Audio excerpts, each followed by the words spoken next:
Maz at Triple C Creations. Well, we're back. I did a compression test. Believe it or not, I've actually never seen an older engine this even on its cylinders. According to my gauge, it is 120 across the board, all cylinders, which is good. High enough compression to run. It's cold in here, so it's probably realistically 125, 130, but that's still good. That's still very good for this engine. It's basically bone stock inside. Maybe later on, if this all works out, I might get a bigger cam or something for it, but we're not worried about this right now. Just want to get it all running, make it a driver. It's not a hot rod. Might be fun to rip around if it tunes up, but it's just something nice I can cool cruising with. And yes, I know all these other YouTubers and these guys that are building stuff, I didn't write it on cardboard on purpose. I was honestly being lazy and I didn't want to go into the house to go get a piece of paper and a pen and a clipboard. But I didn't use the blue Sharpie. I didn't use the black Sharpie. I actually used the blue Sharpie. So that's different. Anyways, just letting you know that so far the engine done. I did a leak down test as well on all the cylinders, compressed air in it, and they all were good. So the valves, everything was seating. I'm going to change up to the stock plugs. She had auto lights in it. I'd like to put some AC Delco plugs, as factory plugs in it. Usually if you have weird run, misfire, stuff like that, you let me get this marker right here. It's usually good practice to just put the OEM factory style spark plugs back into it, and in case there's some aftermarket plugs or the plugs don't fit or they're not set up for the engine. Some engines will run on almost any kind of plug. Some engines are just ridiculously fussy from one brand to another, from one heat range to another. So we're going to go out and go pick up some brand new spark plugs for this thing, OEM factory ones for this one, probably some AC Delcos, and then we're going to pull her back in and we're going to get this thing fired up again, and then we're going to see if she smooths out, and then we're going to start checking these carbs out and make sure that they're running close as possible, and we're going to start tuning them. So it should be interesting because this is a 6-cylinder. I have 2 carburetors that actually have 2 barrels in them on each one, and then on top of that we got an idle jet on each one to set. Now the only thing that I ever found odd, I never understood why there is 2 idle jets, because if this will make sense to some people or all of you, I'll try to explain it. These carburetors came off a 292 Chevy inline 6-cylinder. The bolt pattern will fit a factory. This adapter fits a factory 250, 292 Chevy stock exhaust manifolds, like this one. This right here. I'll move it over here. So this fits there. Oops. This is the manifold that was on this engine. If I can stand it up here. Hold on a second. There. Okay. So that is the manifold that's actually off of this engine. Here's the carburetor that used to be on that engine, and it bolts right on to that. So get this down here. There was nothing wrong with it. It actually ran good. I just wanted to do something different, try it up a little different, whatever.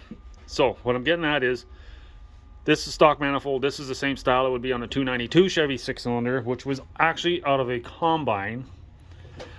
And the part I never 100% understood was that it goes 1 big barrel, 2 barrels, funnels down to 1 barrel again, and then it would go into the engine. So picture just this carburetor with that adapter plugged on a stock manifold, and that's all it was. It's just 1 barrel. So I never did 100% understand why there was 2 barrels. I've looked this stuff up, and even when you go to the combine site, these came off of a Massey Ferguson. Even the books don't always show that it has these carburetors on them, but every single one I've been around has these carburetors on them. They're on the 410s. So they work. They honestly work good on the combine. We never had issues with these things. I ran these combines myself. I put tons and tons of hours on these combines. So I guess what I'm getting at is it worked, so I'm not going to argue with it. I want to try it.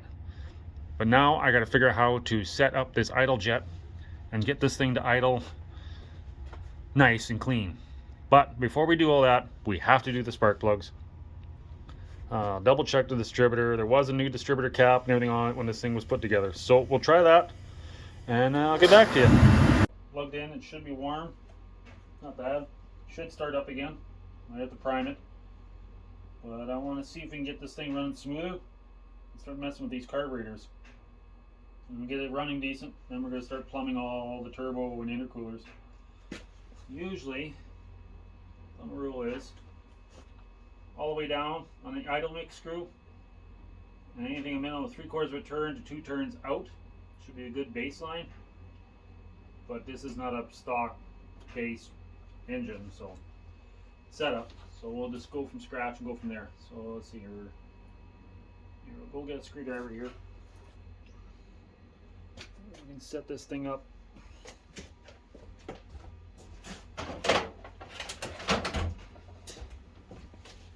So,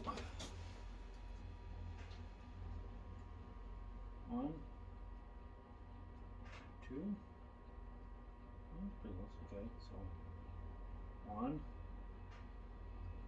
2. We'll go 2 turns.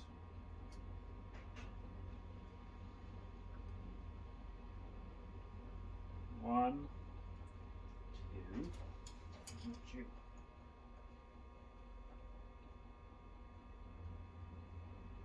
Usually about right. 1, 2. Providing these idle jets are even clear. 1, 2. I gave these things a basic cleaning. I should have soaked them, maybe. See how it runs first. Okay, should we give her a shot without prime or not? See what happens.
I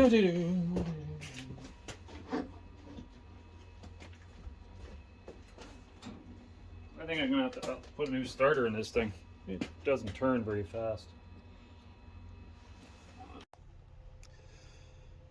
Okay, Maz here. It's the next day. My hands are a little on the greasy side. I pulled the starter out of there. I had a spare starter, used starter, put it on. I'm going to see if it cranks over better. I think in the long run, I'd like to buy a mini torque starter because it fits better in the frame. This big stock starter is like that much room. But hopefully, this will spin this engine over better and it'll start easier. Because I can't find nothing wrong. The batteries are not too bad. The cables are all good. So let's give her a spin over and see what happens. But I think we're going to give her a prime right off the bat. Give her a fighting chance.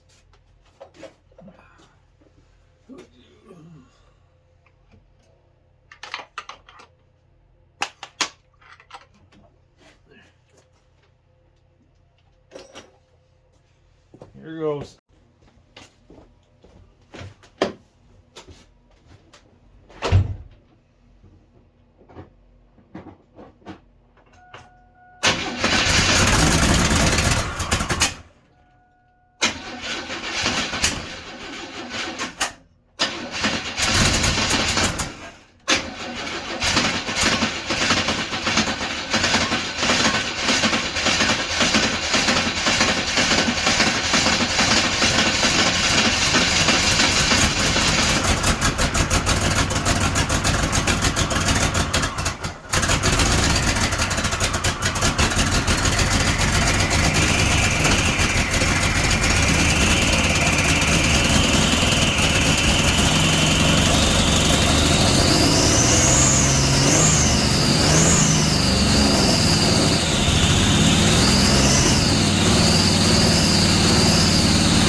Well, we were having some fuel issues.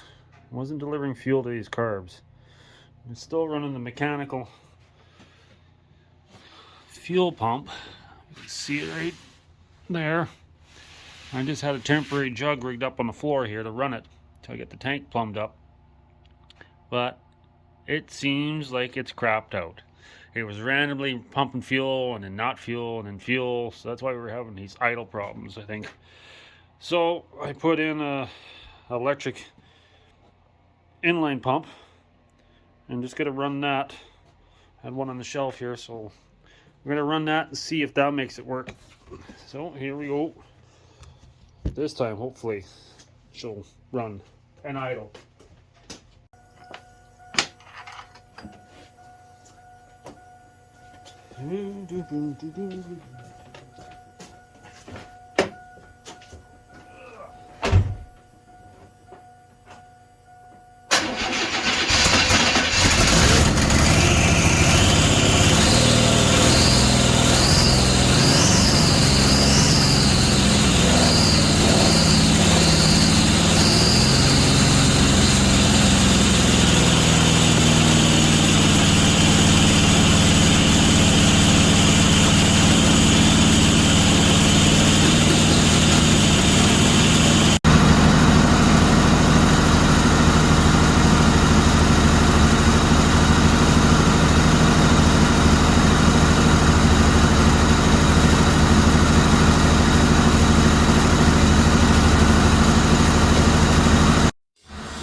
Okay, now I got it running decent. This carburetor here is not bad, but the bottom carburetor, the second one, isn't getting enough throttle, so there is a linkage right here between the two, and that means I have to adjust this. So I can loosen this screw and that'll readjust the bottom carburetor. So we're going to try to do that and try to see if we can get these carburetors synced in. They're both pulling the same amount of fuel and air.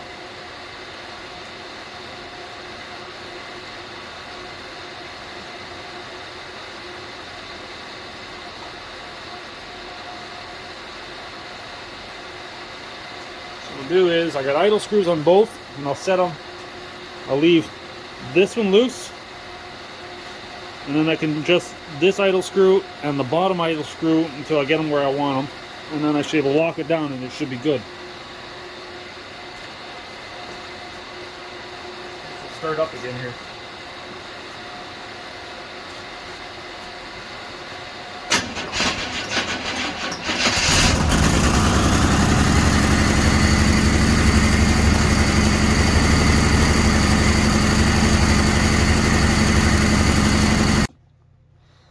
Okay, so we come to the conclusion that the top carburetor is running not bad. The bottom one was getting virtually no fuel in the engine at all. So I took it off. We've moved it over here, and I have had it here. Just give me a second here, so that you guys can actually see what I was doing.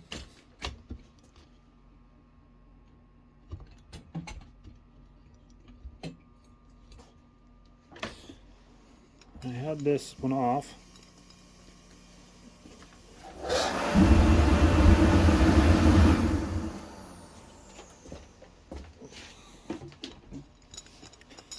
And I did do some adjustments here. This is kind of an odd carburetor.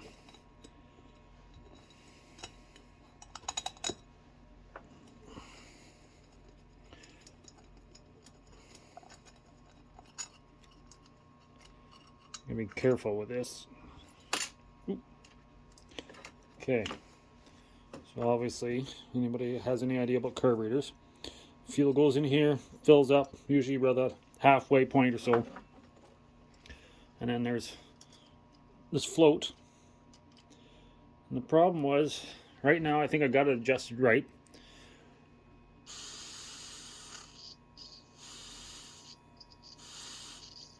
So that's what it was happening. Now it's working right. But before, it was only come up to here and stopping the fuel. So it was barely getting any gas in it. So we're going to readjust it here, which I've done already. Put her back together, put her back in the truck, and we'll fire her up again. Ooh. And see if we can get her running better. So, meet you there.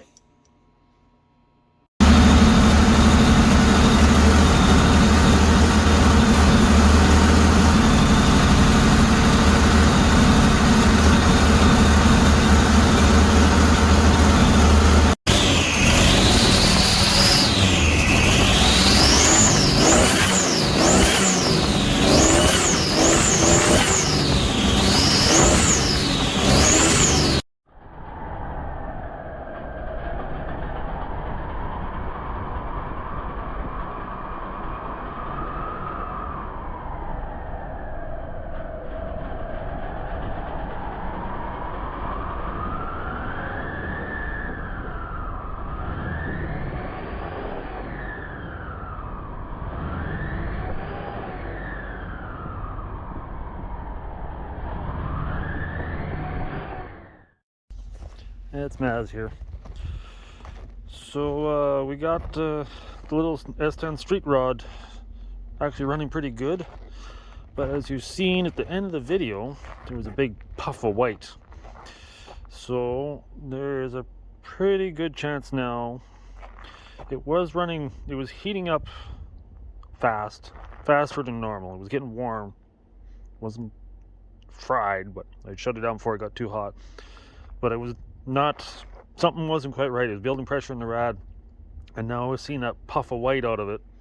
I think there might be a head gasket starting to go in it when it gets warm, and it starts to burn off some antifreeze, builds up pressure in the rad. So now I'm going to have to retest it with a leak down tester, and we may have to pull the head back off and check the head and the cylinders and everything, and probably put a head gasket in it and put it all back together again and go right back to where we were and get her running even better. Stuff happens. It's the original head gasket in that engine since 71, so it don't owe nobody nothing. So anyways, that's it for tonight. I'm shutting her down.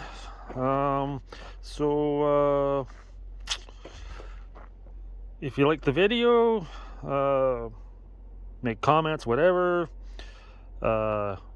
Be appreciated if you subscribe. It helps out with future videos. Hit the bell icon if you're new to the new channel, and it'll give you updates when I upload. I usually try to do 2 or more videos a week, and that should be it. So this is Maz, and we'll see you to next video. Bye.